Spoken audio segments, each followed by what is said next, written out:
The twin-engine North American B-25 bomber performed one of the most daring and spectacular air raids in U.S. history. A sweetheart to the forces, it's one of the very few aircraft to have been flown simultaneously by the U.S. Army Air Corps, Navy, and Marine Corps. I remember waking up on a Saturday morning and watching a movie about Doolittle's raiders who'd taken off B-25s from aircraft carriers to go to Tokyo. I'm Paul Max Moga, and I've flown some of the most sophisticated planes ever built.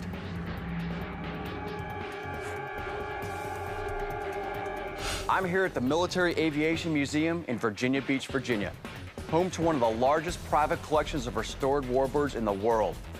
On this episode of Great Planes, we'll learn the incredible story of the North American B-25 bomber.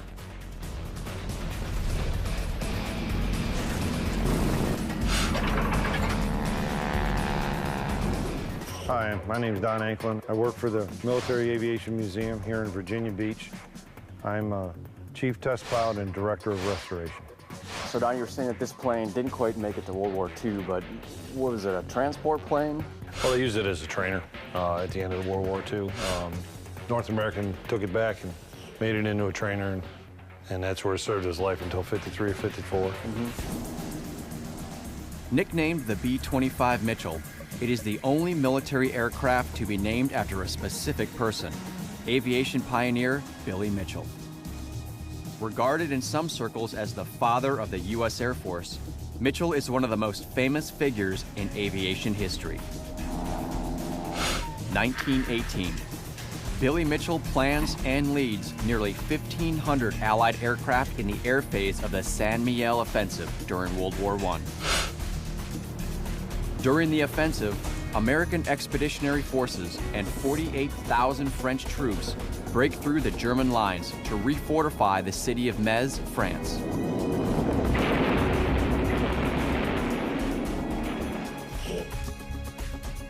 Recognized as the top American combat airman of the war, Mitchell receives the Distinguished Service Cross, the Distinguished Service Medal, and several foreign decorations for his valor.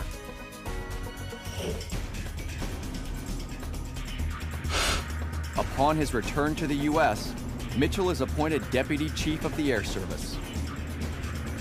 Based on his experiences in the war, he sets out on a mission to convince the top military brass that future conflicts will be decided by who rules the skies, not just the land and the sea. But Mitchell is surrounded by skeptics. Despite considerable opposition to his vision of future wars, he orchestrates a simulation exercise called Project B.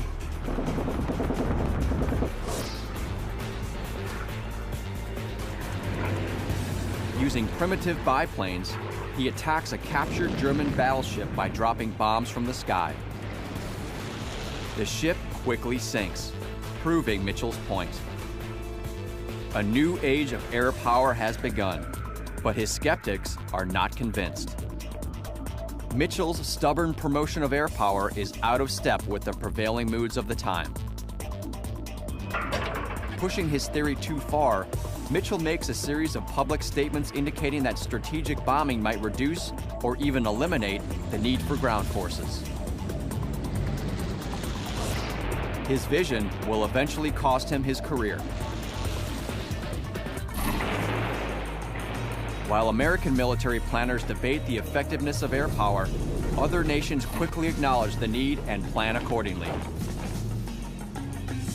A new age of aviation technology emerges. 1923. Benito Mussolini turns Italy's Royal Air Force into a modern war machine and breaks several military aircraft records.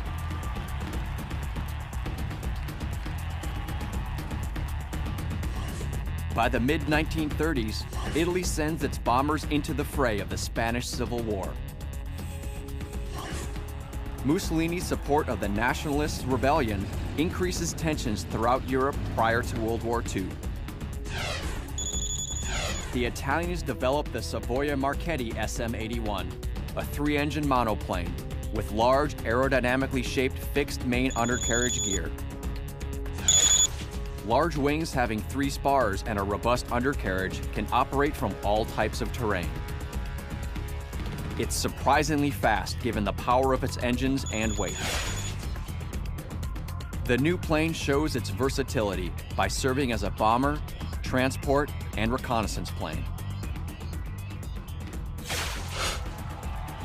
In October of 1935, Mussolini uses his planes against Ethiopia with overwhelming results. Although Ethiopian forces are virtually defenseless, the incursion proves the effectiveness of aerial bombing against ground-based forces.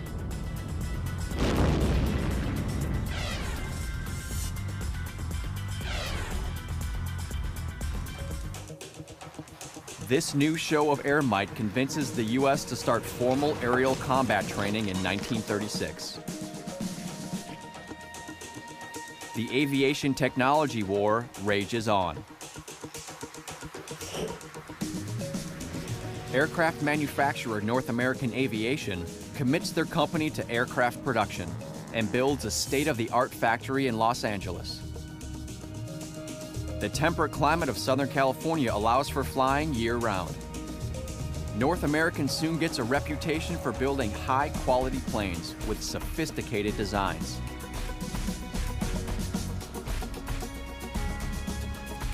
New airframes with advanced features like a retracting undercarriage are used primarily for observation.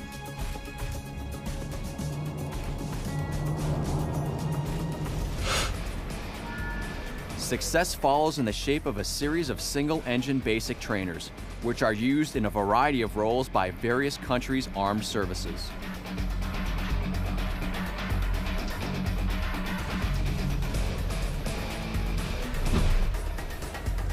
The company's first attempt to keep up with the trends in aerial attack is a twin-engine, long-range prototype bomber, the XB-21, developed in 1936. The North American XB-21 is introduced as an improved twin-engine bomber.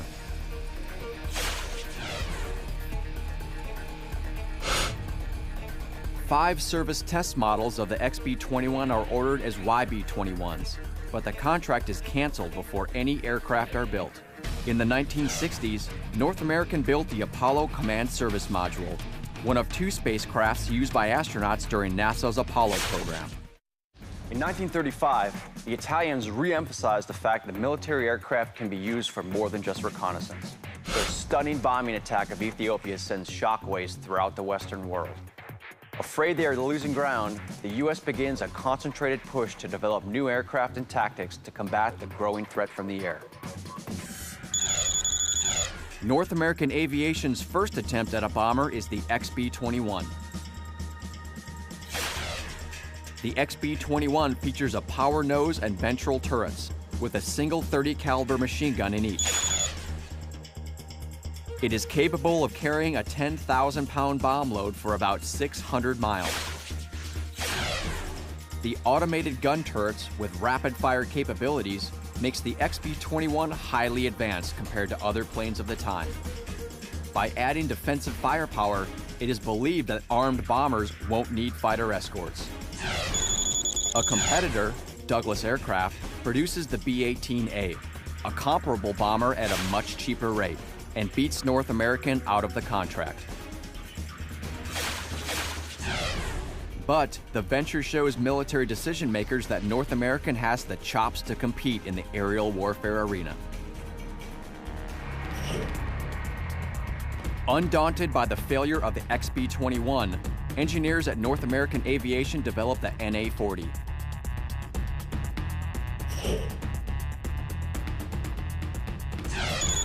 The NA-40's latest advancements include tricycle undercarriage, which is sturdy enough to support the plane during high-speed landings. While the design is superior to the failed XB-21, more improvements are needed.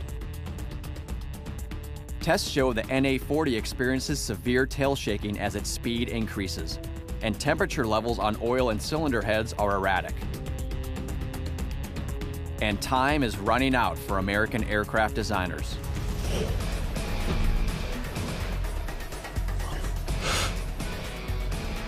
By the end of 1939, Europe is engulfed in a new war.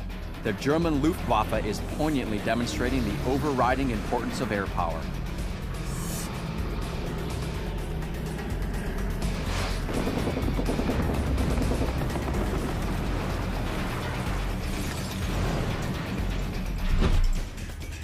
In the U.S., worried planners reflect on Billy Mitchell's prophecies, and the NA-40 is pushed through production with some minor changes. They want the wings lowered and the fuselage widened. Pattern makers prepare molds for the top of the engine. The addition of a scoop will force air into the carburetor of the powerful radial engines, which will drive the new North American design.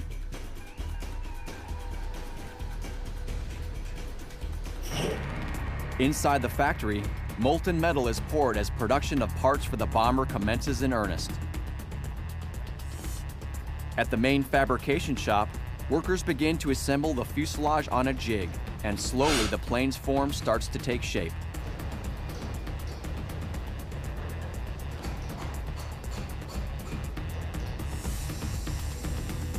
Early construction employs a great deal of hand skills and hard labor. At this stage of production, the planes are the product of the tradesman's individual skills. Most fabrication tasks are approached manually. A battery of tests follow. Designers remove the main support and add weight around the structure to test the design's resilience under stress.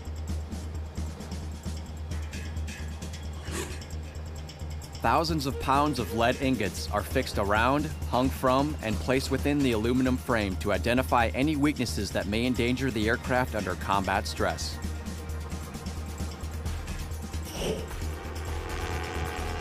They test the plane's ditching ability by catapulting scale models into water.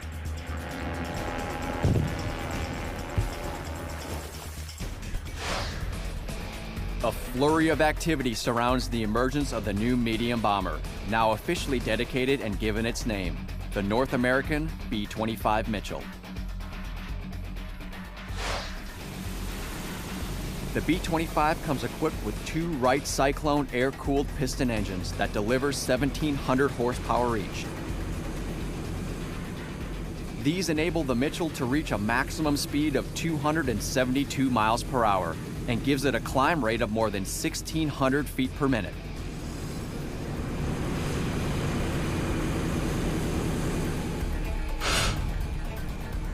A typical Mitchell crew consists of 6 men, 2 pilots, a navigator or bombardier, a turret gunner or engineer, a radio operator or waist gunner, and a tail gunner.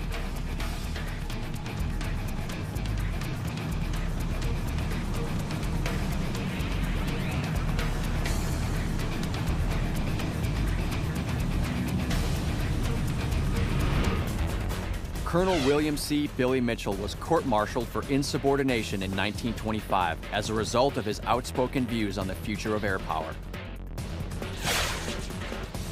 He was ultimately vindicated and posthumously promoted to Major General in 1942. The B-25 bomber is a direct response by North American to the U.S. military's request for bombers to compete against its European rivals already engaged in World War II. Early Mitchells are sent to Britain and immediately put through their paces against the Axis powers. But the majority are ordered for U.S. Army Air Corps. The aircraft's light weight to lift ratio and the balance of the overall shape results in a package that is very easy to fly. It inspires great confidence and easy acceptance from the crews. North American Aviation has a winner on its hands. But early analysis from the British suggests that the Mitchells are far too lightly armed. And, drawing on what they had learned from the XB-21 developments, North American installs new turrets, including one in the lower fuselage, which operates via periscope. What we got here is a tail gunner, which was a twin, 50 cal on a hydraulic seat, and he was able to sit back there with hydraulic controls, and he pretty much had a 270-degree view of the tail of the airplane. He was the tail protector. Then you had the two waist guns, one on each side, and they were staggered a little bit in the fuselage so you could stand beside one another and shoot. And then you had the blister guns, which are two on each side. And then you've got, in this particular airplane, we got two forward-facing 50 cals in the nose, one that's man-operated and the other one is a fixed gun. And then we have the turret up there, which also has twin 50s in it. And that's a 360-degree view of the airplane. That's a lot of guns. I would assume just by even looking at the blister guns that it'd be very difficult to use those in an air-to-air arena. Were they used for strafing too? They're used for strafing, and they could lock down the front guns and turn the turret around, and you had all that stuff facing forward, and you could go down and make a mess of shipping, trains. Yeah. You could make a mess of a lot of stuff, convoys, and so they used them for kind of a close attack. Yeah. Ground support. Type issues. So really multi-role in addition to be able to doing that medium to high altitude bombing. You can do strafing, you can do ground attacks. So you can do just about all that stuff.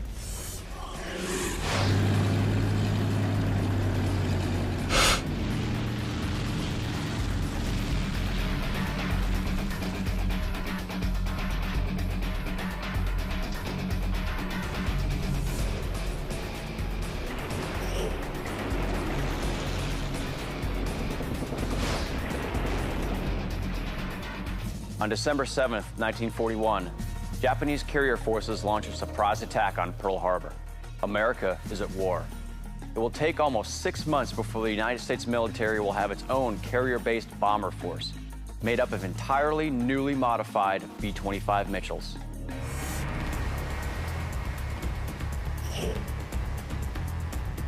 With the U.S. now fully committed to war, in Washington, President Roosevelt is keenly aware of the need to strike back at the Japanese homeland, specifically its capital of Tokyo.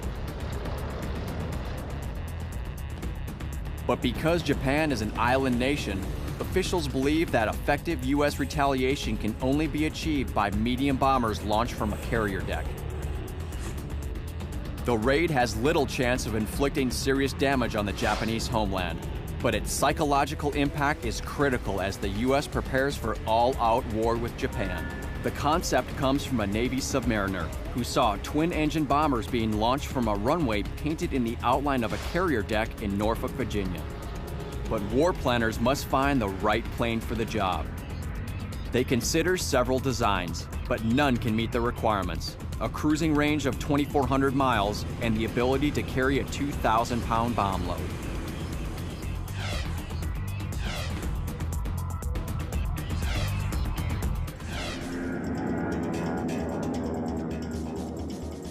Only the versatile Mitchell offers the ability to take off from such a confined area and travel the distance required.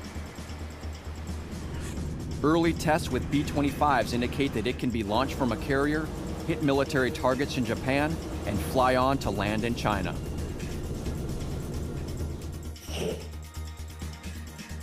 Doolittle's first report on the plan suggests the bombers might land in the Soviet Union, shortening the trip by 600 miles, on the basis of turning over the B-25s on a Lend-Lease program. However, they are never able to make a deal with the Soviets because they didn't want to get into the war with Japan.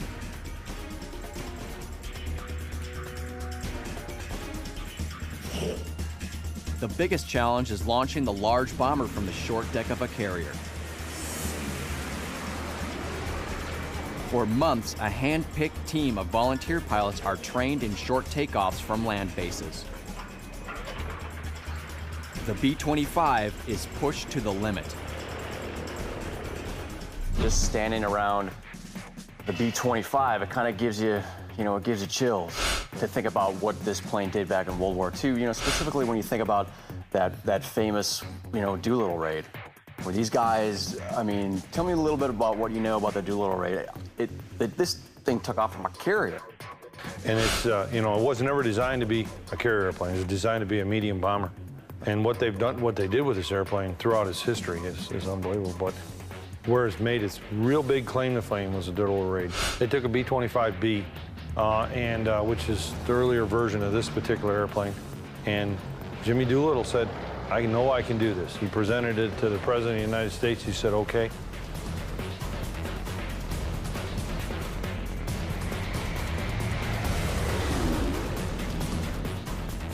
This airplane can fly at a very slow speed. It'll actually rotate somewhere around 65. You can actually jerk it off. 65? You can actually jerk it off the ground. You don't want anything to happen at that particular point in time, because if one engine quits or, you know, hydraulic failure on a particular thing, you're going. Your wheels won't come up. You're going in the drink. Yeah. And that was the philosophy. Jimmy Doolittle said, "This is what we're doing, and this is how it's going to happen. And if you wind up going in the drink, we're just going to keep on sailing, and we'll come and get back and get you after we got done getting everybody launched." They got lucky in one sense that the storm they were running through had a lot of wind in it, so they were able to have a lot more wind on their nose, so they were able to get the airplane off the ground. Jimmy Doolittle actually didn't go all the way to the end of the deck. He was actually airborne before he got to within 10 feet of the end of the deck.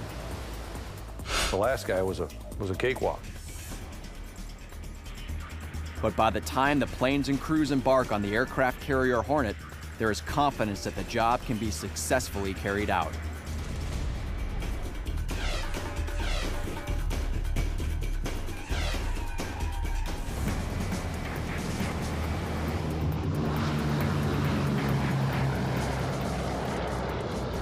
What those guys did in this plane, to this day, I'm just befuddled by it. I can't imagine what those guys went through where they, number one, launched this thing off of a carrier, which it was never designed to do, knowing that they couldn't come back and land on it. Yeah. I mean, there's no hook on this thing, so they could take off, and it was as far as the carrier was concerned, a one-way trip. Exactly. It was a one-way trip. So once you're airborne, you're going somewhere, but you ain't going back to the carrier. Yeah. And if you're not going to make it to land, you're going to need a Mae West and a nice little raft.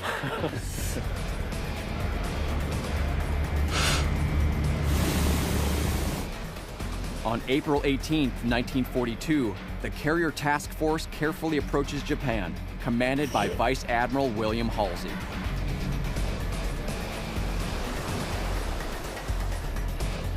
But while still short of the intended takeoff point, the U.S. Navy ships are sighted by Japanese fishing boats.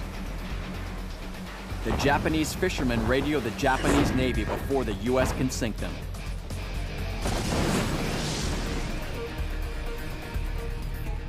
With the element of surprise shattered, the decision is made to launch the raid early. The B-25s fly towards Japan in groups of 2 to 4 aircraft. When they get in range, they change to single-file formations at low altitude to avoid detection. The B-25s reach Japan about noon, just 6 hours after launch. They bomb 10 military and industrial targets in Tokyo, 2 in Yokohama, and 1 each in Yokosuka, Nagoya, Kobe, and Osaka.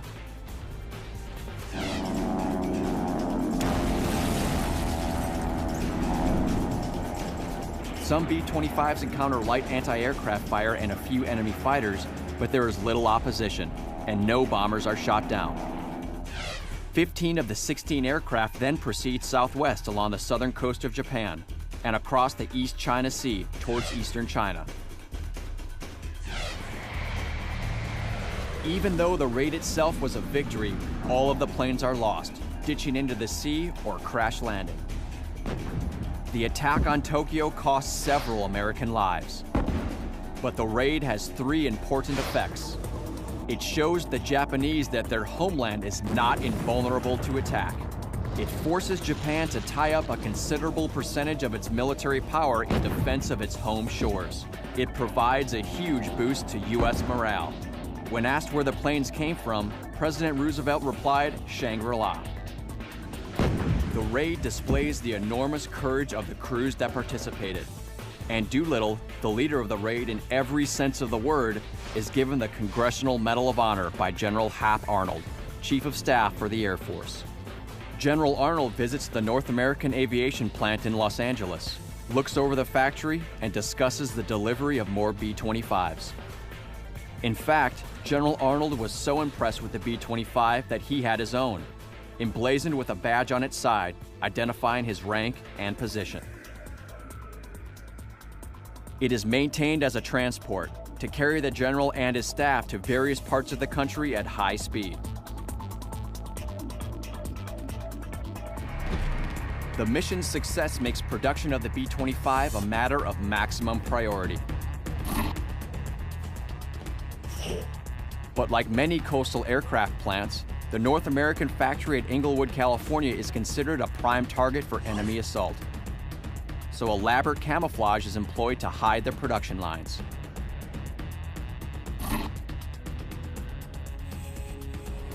The plant cannot sustain the massive increase in production, so the Hollywood Park Racecourse is commandeered by the military effort. The idle grounds of the course are used to store components for the B-25's construction, while other areas are taken over with administration offices and sub-assembly workshops.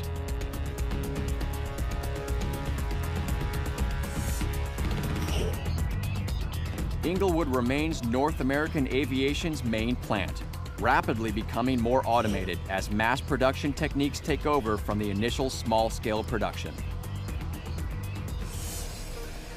With a large percentage of the male population at war, North American Aviation employs large numbers of women to make the aircraft. As the demands of the military grow, the war effort gains momentum, and the daily output of the Mitchell increases with it. The Doolittle raid was immortalized in the 1944 film 30 Seconds Over Tokyo, with Spencer Tracy in the role of Jimmy Doolittle, and in the 2001 film Pearl Harbor, where the lieutenant colonel was portrayed by Alec Baldwin. In the early days of World War II, the United States is pulled deeper and deeper into the conflict. The North American B-25 Mitchell distinguishes itself by becoming the first successful U.S. twin-engine bomber to launch from an aircraft carrier and carry out a crucial raid on Japan. The B-25 Mitchells are fast-tracked on the assembly line in an effort to keep up with the intensifying combat in the field. Once they are ready for combat, the planes are dispatched to bases around the world. But the reality of war puts the B-25 to its ultimate test. They are thrust into action on virtually every battlefront of the war. Some are destroyed within weeks of production.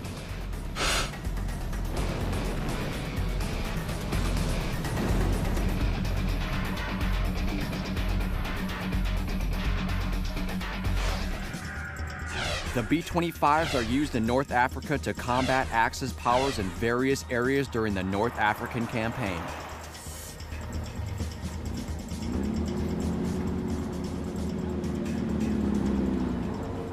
The campaign includes operations in Libya, Egypt, Morocco, and Tunisia. They fly missions against Germany's Africa Corps. They fly alongside B-24 Liberators and B-17 Flying Fortresses in a persistent bombardment of Axis positions that eventually forces Germany's evacuation.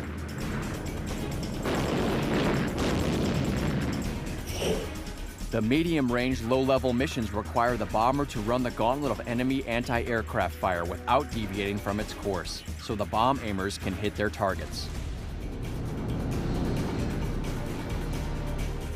The bomber's support of the 1942 Operation Torch landings in North Africa plays a major role in the action.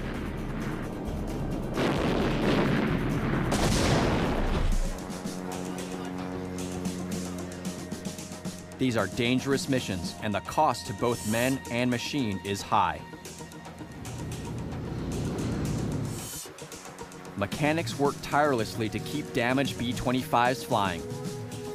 To compensate for shortages in parts, as the planes become damaged, they are cannibalized for reusable bits.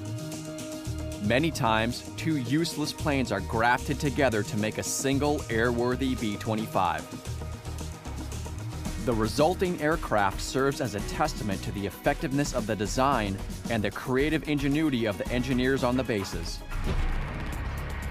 Similar ingenuity is displayed in Northern Australia. Engineers there make an unauthorized field modification to the standard B-25. They place added machine guns in the wings, just outside of the propeller arc. This modification creates another role for the Mitchell. By ignoring its specialization as a conventional bomber, they use it as a low-level ground attack weapon. They placed guns in the nose and 2 or 4 more in blister packs under the cockpit. So speaking of versatility, versatility was more than just putting different gas cans and gas tanks in there. A lot of it was with the armament, right? Oh yeah, they did everything. I mean, you could see our particular airplane's got one fixed gun here, and you can fix that gun, or a guy can stand up there and shoot it and take it off the stand. Like a turnaround. Yeah, so he can whip it around in there. Then they turn around and say, well, another gun here. We got two on the side. They put another one in here, and then they turn around and put two more over here. And so they had, you know, 4 more fixed guns in the nose. And then some guy got an idea that, oh, we put a cannon in it. Cannon? And they literally put a cannon right in the side of the airplane, right up underneath the side, underneath the pilot's seat, a 75mm cannon. 75? Yeah. So, I mean, you had a cannon in it, and then some of them put 20mm cannons in it. And a lot of that stuff was done in the field, sent back to North America and said, hey, this is a good idea. So they started doing it themselves. They did in the field and sent it back. Yeah. What are you doing on our airplanes? I mean, the crew chiefs and the people that were in the fields back in those days, I mean, it's not like today. Back then, you had an idea, the commander liked it, let's do it. Yeah. You know, and they brought through hammering and banging away, and they were doing it.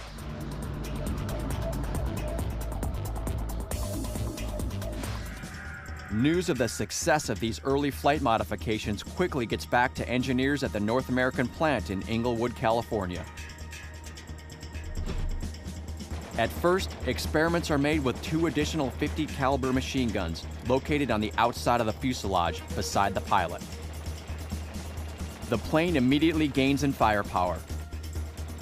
But the impact of the guns and the weight of the installation so close to the cockpit creates intense stress on the thin aluminum surface only inches from the pilot's seat. To compensate, heavy-duty plates are added to the design. 4 additional .50 caliber machine guns are mounted in the nose, providing the Mitchell with more forward firepower than many fighters. Later models of the B-25 have the dorsal turret move forward, where if needed, its 2 .50 calibers can add to the plane's awesome barrage. But shifting the dorsal turret leaves the aft of the plane vulnerable. That's what it sounds like. But an aircraft that you can actually do that to, that's what made it the plane that it was. And when you stand here and look at this airplane now, you've got, you know, 6 guns pointed in your direction. You flip the turret around, you got 8 guns pointing in your direction. It's all .50 calibers. I don't think I'd want to be standing on the ground seeing this come after me. Yeah. To increase the plane's defenses, engineers equipped the Mitchell with a proper tailgun position.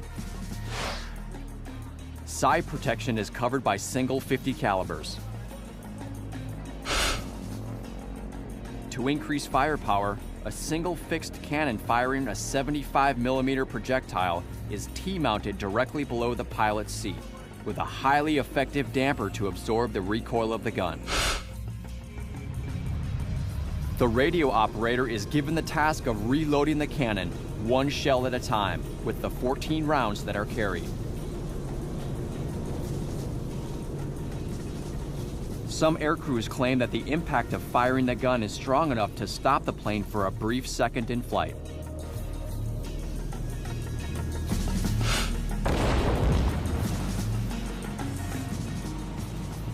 With these modifications, the Mitchells, now used by all 3 services, are able to use firepower against naval targets that is unprecedented in its ferocity and its effectiveness. Tracers from the machine guns are used to adjust position to aim the plane before firing the cannon.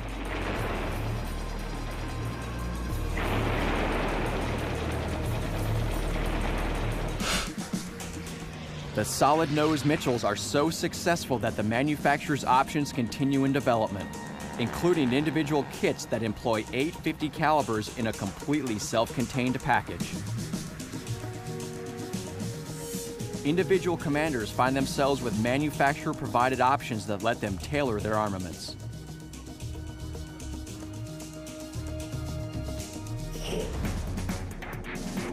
With unprecedented firepower, the Mitchell soon finds itself leading the charge in some of the most dangerous combat of the war.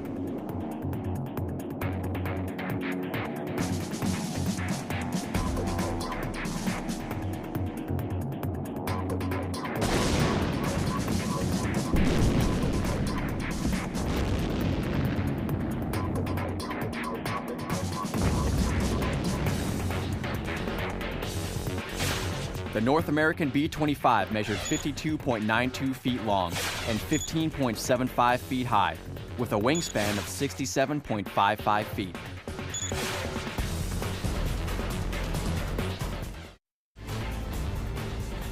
The B-25 bomber etches its place in history by taking out Japanese military sites in the famous Doolittle raid of 1942.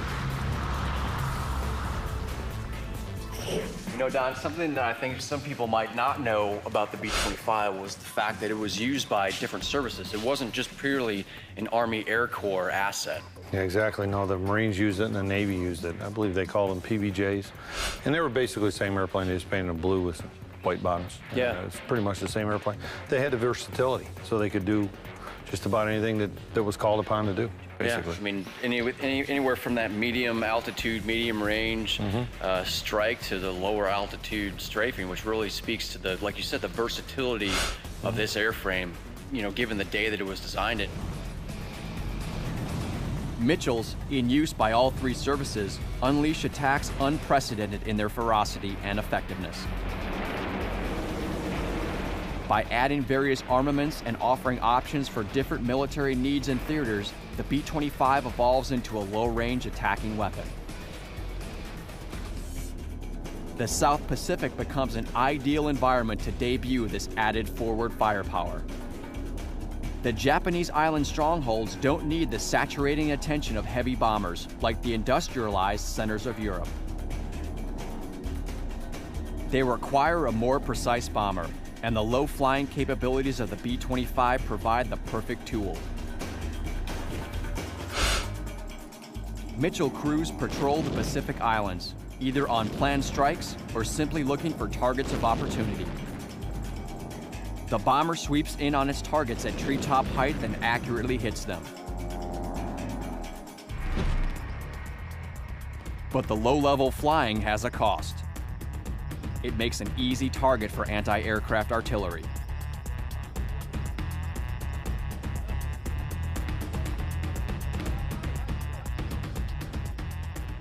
When North American aviation gets news of the losses, it steps up its efforts to make the plane more durable. The plane is equipped with armored plates under the windscreen.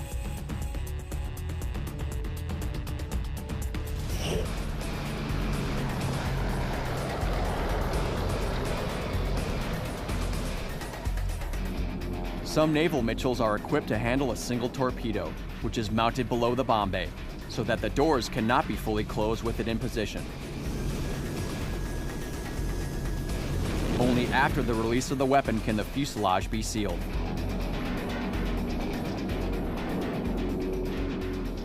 Less than totally successful with the erratic iron bombs of the day, the B-25s would still on occasion tackle conventional bombing from the safety of high altitude.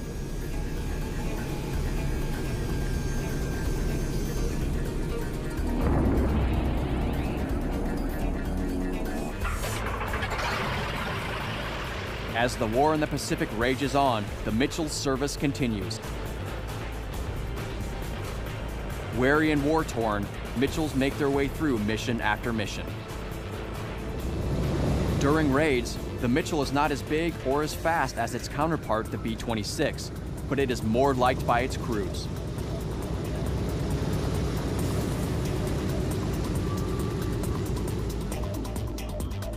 Its bold colors can be clearly seen by Japanese troops as it attacks, to promote group morale and intimidate the enemy. The plane's responsive maneuverability, its ability to sustain damage and still fly, and the fact that the plane was easy to get out of in an emergency make it a favorite of air crews. Its amazing versatility also lends to its popularity.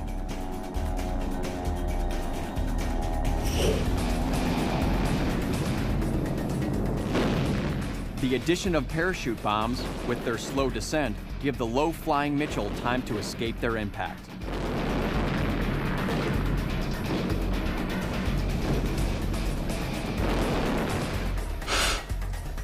Skip bombing allows the bomb to bounce off the ground on its way to the target, exploding on its second impact, giving the bomber time to escape the blast.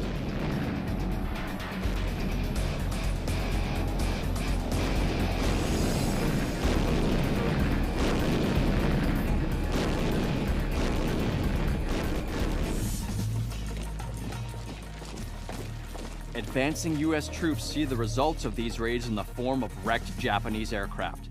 Bizarre and stark monuments to the effectiveness of the B-25 and other Allied attack planes.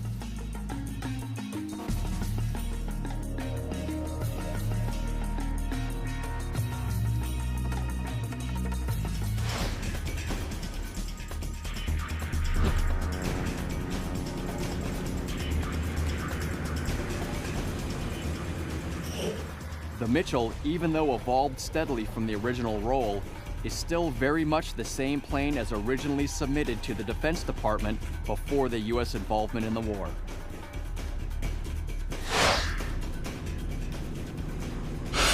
The North American plant at Inglewood makes its last B-25. The California plant is turned over for construction of the new North American Aviation P-51 Mustang fighter, and later, jet development. The last aircraft to leave the California plant are a batch of 1000 H models. The last one to leave the factory is named Old Bones. It is covered with signatures and messages from the plane's builders and factory workers.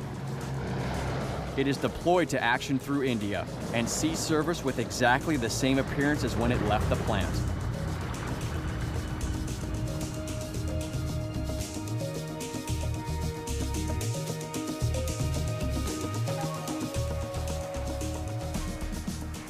Many B-25s survived the war and returned to the U.S. In the post-war years, many B-25s continued service in a variety of roles.